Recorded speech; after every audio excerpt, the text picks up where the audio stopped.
Nobody ever really just listens to YYZ. They survive it.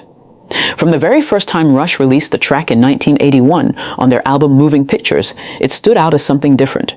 No lyrics, no simple structure, just pure instrumental chaos built on tight musical precision. The title itself comes from the IET airport code for Toronto Pearson International Airport, YYZ, which Geddy Lee once explained was even worked into the song's opening rhythm, using Morse code-inspired patterns. For decades, fans have called it one of the most technically demanding pieces in rock music. Geddy Lee's bass lines don't just support the song, they lead it. Alex Lifeson's guitar work cuts through with sharp, shifting textures that feel almost unpredictable. And Neil Peart's drumming, legendary for its complexity, turns the track into something that feels closer to a mathematical equation than a rock song. But now, in modern conversations, a new name often enters the discussion: Anika Nilles. Known for her extreme precision, clean speed, and control behind the drum kit, she has become one of the most respected contemporary drummers in the world of technical fusion and progressive rhythm. And that raises a question fans can't ignore. What would happen if YYZ was pushed to 100% speed today, live, raw, and unforgiving? Because this isn't just a song, it's a test, and only the strongest musicians can survive it. And in the next moment, we break down what makes this rhythm so dangerous. To understand why YYZ is so feared among musicians, you have to break down what's actually happening inside the track. At first listen, it sounds like controlled chaos. But underneath, it's built on a repeating rhythmic idea based on the Morse code for YYZ, dash dot dash dash, and variations of that pattern translated into music.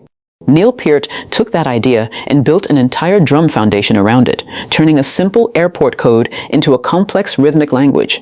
That's where things get dangerous, because the groove never really settles. Geddy Lee's bass doesn't lock into a comfortable pocket like most rock songs. Instead, it constantly shifts forward, almost pushing the tempo ahead of itself. It creates tension, like the song is always slightly ahead of the listener. Then Alex Lifeson adds layers on top, sharp guitar stabs, atmospheric fills, and sudden harmonic changes that don't give the ear a chance to relax. Every section feels like a transition, even when nothing is changing. And that's the trap. Musicians who try to play YYZ often discover it's not about speed alone, it's about endurance, timing, and mental control. One small mistake doesn't just break a note, it breaks the entire illusion of precision, which brings us to the modern challenge everyone is talking about. Because when you take this already unstable masterpiece and push it to full speed, it stops being a performance. It becomes survival. And that's where Anika Nilles enters the conversation in a way no one expected. Anika Nilles doesn't come from the same musical era as Rush, but she represents something that didn't really exist when YYZ was first written in 1981. Modern technical drumming at extreme precision levels, shaped by today's fusion, math rock, and advanced studio practice. Her reputation in the drumming world is built on control under pressure, clean subdivisions, tight groove discipline, and the ability to stay locked in even when the tempo feels like it's pulling apart at the seams. That's why her name keeps appearing in discussions about whether anyone today could handle Rush-level complexity at full speed. But here's the important reality check. YYZ was originally built for Neil Peart's unique approach, and Peart wasn't just playing fast, he was orchestrating. Every limb had a role. Every accent had meaning. It wasn't about rushing through notes, it was about precision storytelling through rhythm. So when fans imagine YYZ at 100% speed with modern players involved, they're really imagining a collision of eras. Classic progressive rock structure versus modern technical execution. Geddy Lee's bass line would still need to stay perfectly forward driving, almost like a locomotive that refuses to slow down. Alex Lifeson's guitar would have to remain controlled even as the harmonic tension increases. And the drum roll, the most punishing part, would demand absolute endurance, where even a single drop subdivision could collapse the entire performance. And this is where the real question begins to form. Not just can it be played, but how long can it be sustained before something breaks? Because YYZ isn't designed to be comfortable at normal speed. At maximum speed, it starts to feel like the song is fighting back. At full speed, even the smallest detail in YYZ becomes a problem. The famous opening section, built around that Morse code-inspired rhythm, starts to blur when pushed beyond its original tempo. What was once a sharp, deliberate pattern turns into something that demands absolute muscle memory. There's no time to think, only time to react. For Geddy Lee, the bass becomes even more demanding in this scenario. His lines are already known for being unusually independent, almost like a second lead instrument rather than a supporting role. At higher speeds, that independence turns into risk. The fingers must stay perfectly synchronized with the drums while still pushing the melody forward. One slight drift, and the entire structure can feel off balance. Lifeson's role becomes even more interesting under pressure.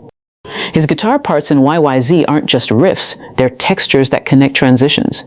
At 100% speed, those transitions become razor thin. There's less room for expressive delay, less time to feel the movement between phrases. Everything has to be intentional and immediate. And then there's the drum seat, the center of gravity for everything. Even though Neil Peart originally defined the song with his unmistakable style, in this imagined modern maximum speed version, the challenge isn't just complexity anymore, it's stamina. The constant shifting accents, cymbal work, and tom patterns would demand near-perfect limb independence while maintaining endurance over the full duration of the track. This is where many musicians hit the same wall, not because they don't understand the song, but because understanding it and surviving it are two completely different things. And as the tempo climbs higher, something strange starts to happen inside the music itself. The structure doesn't just get faster, it starts to feel unstable. When YYZ becomes unstable at extreme speed, the listener experiences something subtle but intense. The groove stops feeling like a repeating pattern and starts feeling like it's constantly shifting under your feet. That's because the original composition relies heavily on internal spacing, tiny gaps between notes that give the brain time to recognize the rhythm. At 100% plus speed, those gaps shrink to the point where perception struggles to keep up. What was once tight becomes almost aggressive in its density. In a live setting, that kind of pressure exposes everything.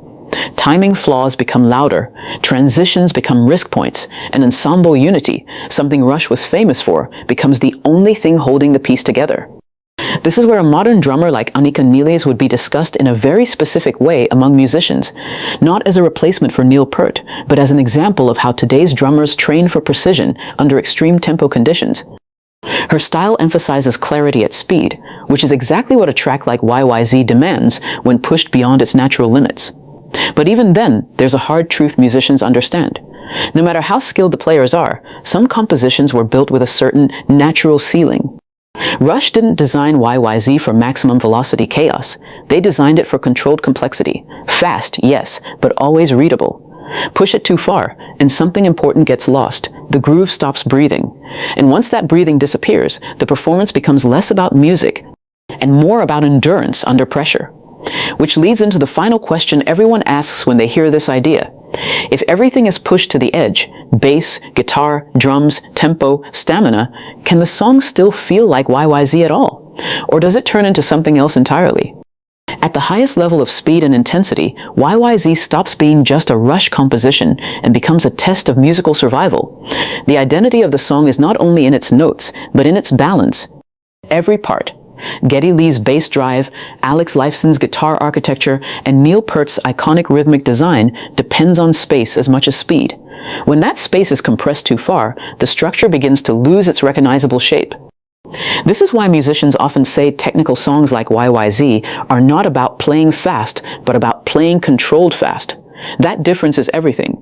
Rush built the track so every element has a purpose, almost like a machine where each gear is exposed and audible. In a modern context, imagining Anika Nilles involved in this kind of high-speed reinterpretation highlights how far drumming technique has evolved. Today's top drummers train for extreme precision, endurance, and subdivision control in ways that would have been rare in the early 1980s. But even with that evolution, the core challenge remains unchanged, keeping the groove alive while everything around it is accelerating. And that is the real limit of YYZ.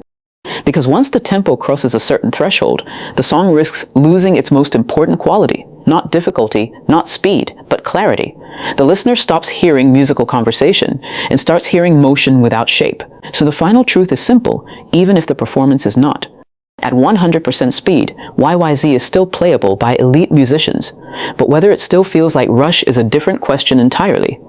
And that's why this track continues to live in debates, practice rooms, and online discussions decades later, because it sits right on the edge between mastery and chaos and dares anyone to cross it.